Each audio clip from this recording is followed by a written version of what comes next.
Hi there, my name is Honey Kim and I will be walking you through this psychology question.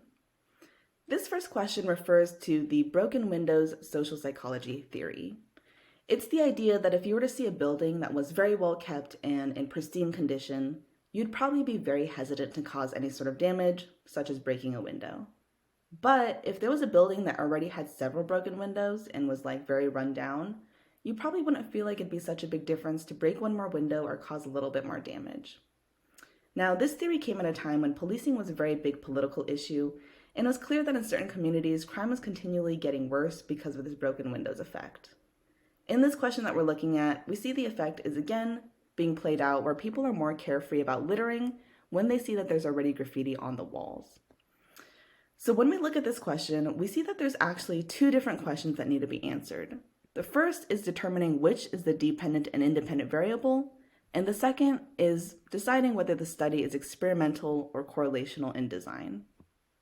So first, we want to define the independent and dependent variables. You've probably learned these terms already in previous courses or just heard them in your everyday life, but let's make sure we know the scientific definitions. The independent variable is the one that is manipulated or changed by experimenters, and the dependent variable is affected by the independent variable and then measured. So put simply, and let me write this down for you, the independent variable is the one that is manipulated or changed by the experimenters, could also be referred to as the cause, and the dependent variable is the one that is measured and would be the effect. So again, when you're looking at these two in an experimental study, you would see that the independent variable is manipulated, right? The study is being made by these experimenters who are deciding to create this independent variable, and then the dependent variable is then measured afterwards. So I want you to think about, in this example, which do you think would be the independent and dependent variable given these two definitions? I'm going to give you a couple seconds to think about that before I walk you through the next steps.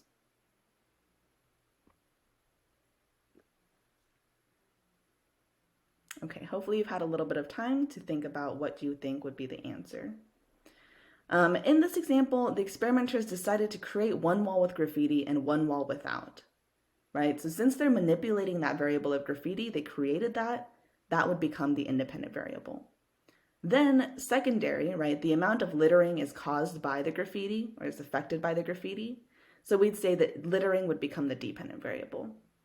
So looking at our answer choices, we can see that B and C are the only ones that reflect what we just said, right? Dependent variable is the littering, independent variable is the presence or absence of graffiti. So we can eliminate answers A and answers D. And we're just left with the two different options that we still have. Now let's look at the second part of this question. This asks us to identify the type of study that is being conducted. Once again, let's define these terms. An experimental study is one that manipulates one variable to determine if this causes change in the other variable. Sounds pretty familiar, right? On the other hand, a correlational study measures the strength of a relationship between two variables that have no cause and effect. So given those definitions, I'll give you another couple seconds and I'll write this down for you while you're thinking about it. What type of study method do you think this example is using? So again, I'll write this down as you are thinking about it.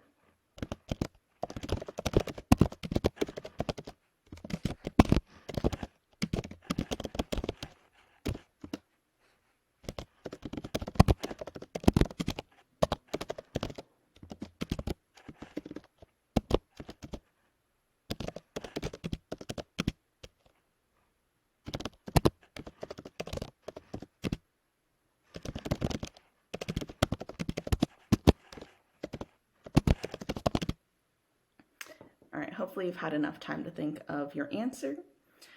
So in this example, we already know that there is a presence or absence of graffiti on the wall, and that's controlled by these experimenters, right? So we know there's a cause and effect. There is a manipulated and a measured variable.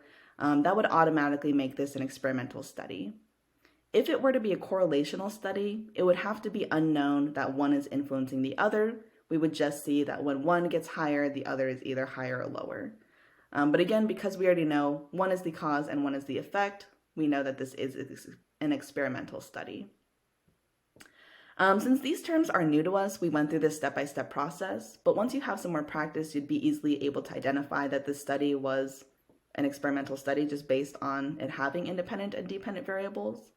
But before you get to that point, and just to be safe anyway, you always want to go through these kind of questions step by step. So again, we know this is experimental, so the answer would be B. So that is our final answer.